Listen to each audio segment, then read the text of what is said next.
Namanya Rifai, panggilannya Rembulan, terdengar puitis bukan? Tapi di tanggal 1 Maret tahun 2018, cowok ini berubah menjadi monster yang jauh dari kata puitis. Cuma gara-gara tersinggung dibilang hitam dan serta nggak boleh ngamar sama pacarnya yang adalah pembantu di rumah itu oleh mantan majikan pacarnya. Si Rembulan ini menyelipkan sebuah pisau baja di celananya. Dia datang tiba-tiba, menyergap si majikan di dalam dapurnya sendiri, dan melakukan tindakan keji yang berujung dipanggilnya korban. Tak hanya itu, si Rembulan juga melakukan tindakan di luar akal sehatnya kepada putra mungil si korban dalam kamarnya. Dan lalu, apa yang sebetulnya terjadi dan bagaimana kisah ini selengkapnya? Jadi, begini.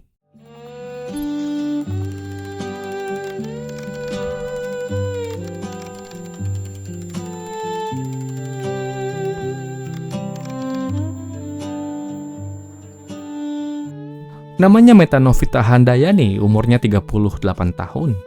Ibu Meta beserta keluarganya tinggal di sebuah perumahan yang lingkungannya cukup tenang dan asri, yaitu di perumahan Permatapuri, kawasan Ngalian, Kota Semarang, Jawa Tengah. Tetangga-tetangganya menilai Meta sebagai pribadi yang tegas banget yang selalu mengoyak-ngoyak anaknya untuk segera melakukan sholat jika waktunya telah tiba. Selain itu, dia ramah, murah senyum, dan gampang bergaul sama ibu-ibu komplek perumahannya. Namun di balik sosok yang hangat itu, Ibu Meta ini adalah definisi asli dari ibu yang tangguh. Dari sebuah informasi yang berhasil saya dapatkan, dikatakan bahwa Ibu Meta ini bersuamikan seorang kepala cabang bank plat merah yang berkantor di Jakarta, yang dimana si suami akan selalu pulang 1 kali dalam seminggu. Dan ya, untuk mengisi hari-harinya, ibu dengan 3 orang anak ini membuka usaha kecil-kecilan di depan pagar rumahnya. Mengurus 3 orang anak sementara dia juga harus menjaga warung es miliknya bukanlah pekerjaan yang mudah. Di tahun 2018, anak-anak Ibu Meta masih kecil. Si bungsu berusia 4 tahun yang lagi lucu-lucunya. 2 diantaranya duduk di sekolah dasar dan sekolah menengah pertama. Nah, untuk menunjang segala aktivitasnya yang super sibuk itu, Ibu Meta akhirnya memutuskan untuk mempekerjakan seorang asisten rumah tangga yang tugasnya adalah merapikan rumah dan membantu mengurusi anak-anaknya. Singkatnya, setelah mencari sana dan sini, setelah bertanya terkait rekomendasinya, jatuhlah pilihan si ibu kepada gadis ini. Namanya Liana Anggraini alias Liana, masih muda, usianya 16 tahun.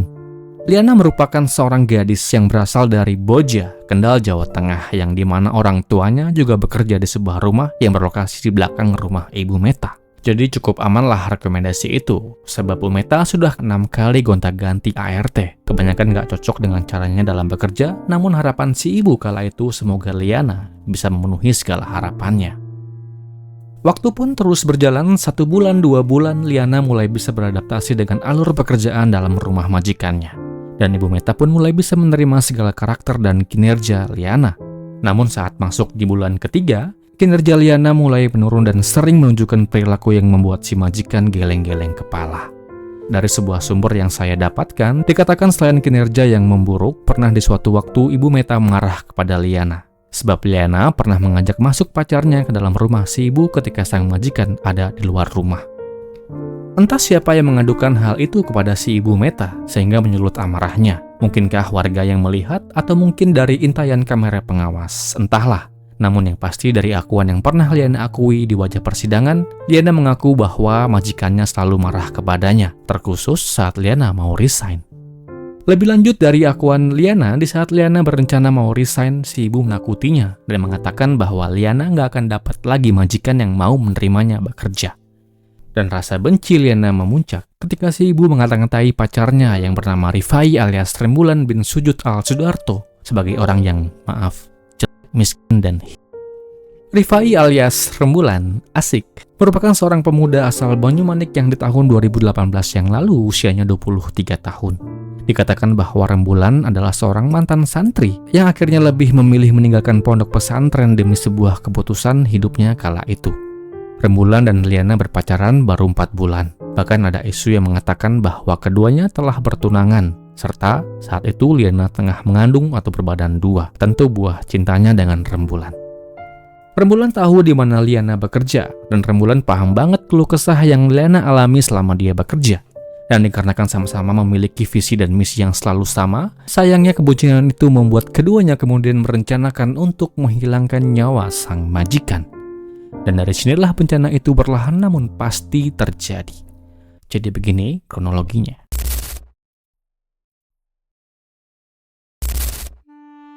Tragedi ini bermula dari sebuah rasa sakit hati yang terus menumpuk. Rembulan memendam amarah luar biasa kepada si Ibu Meta, dikarenakan pernah dikatai, maaf, hitam.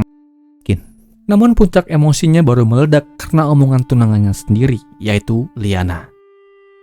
Liana kala itu sudah resign sebagai pembantu di rumah Ibu Meta. Kala itu dia mengadu kepada pacarnya Rembulan, dia mengaku sakit hati dikarenakan sering dimarahi dan disumpahi bakal susah cari kerja.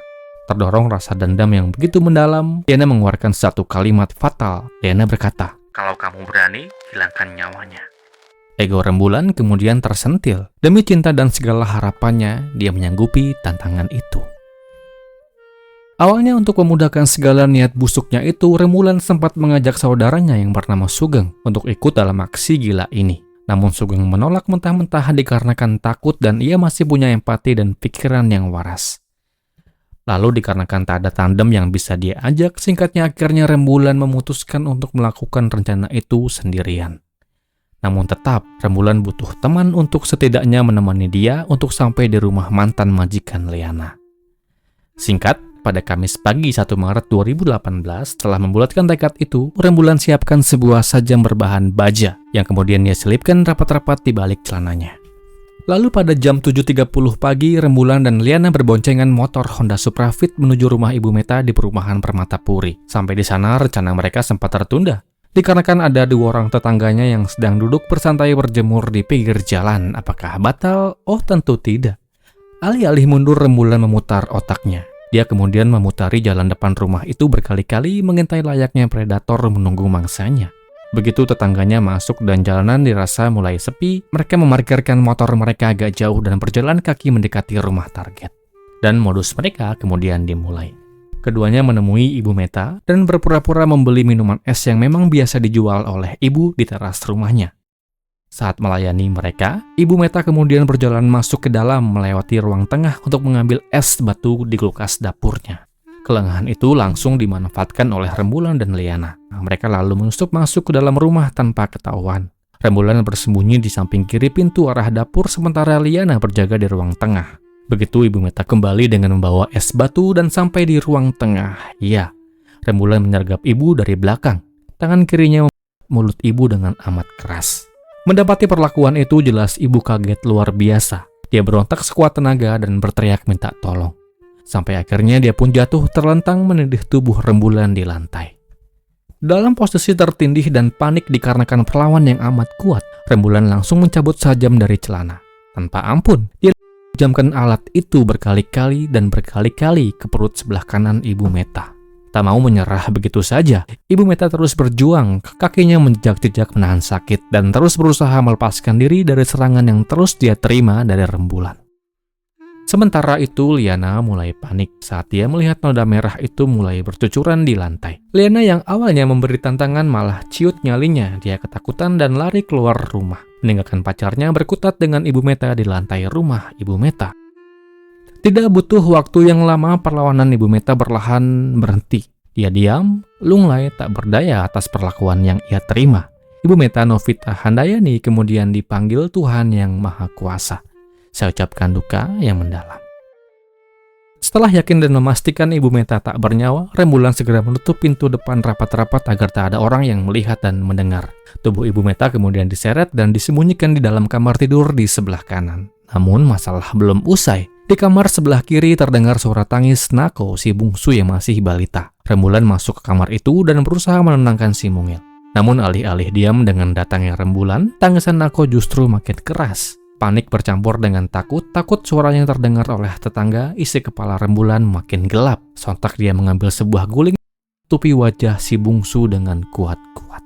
Namun tepat di waktu saat Rembulan akan melakukan aksi busuknya, terdengar suara langkah kaki sejumlah orang yang masuk ke dalam rumah. Beruntung akan hal itu, Rembulan yang kaget segera ia urungkan niatnya. Orang-orang itu ternyata adalah tetangga sebelah, mas-mas mahasiswa UIN Walusongo yang ngekos di samping rumah Ibu Meta. Mas-mas yang berjumlah 4 orang itu curiga saat mendengar keributan yang terjadi di pagi itu. Dengan bersandiwara seolah-olah tak terjadi apa-apa, Rembulan keluar menemui para mahasiswa itu. Ajaibnya dengan berbagai alasan dan tipu daya, dia berhasil mengelabuhi mereka. Rembulan kemudian berjalan keluar dari rumah itu dan melarikan diri menggunakan sepeda motornya dengan ia tinggalkan sebuah sepatu kaca. Maksudnya sendal jepit bolongnya. Dalam pelarian yang dia lakukan bersama dengan gadis pujaan hatinya, mereka sempat berpindah-pindah tempat, namun masih dalam wilayah Semarang. Pelariannya kemudian tak bertahan dengan lama. Beberapa hari kemudian Rembulan dan Liana berhasil ditangkap polisi saat mereka sedang berada di rumah saudara mereka di Banyumanik.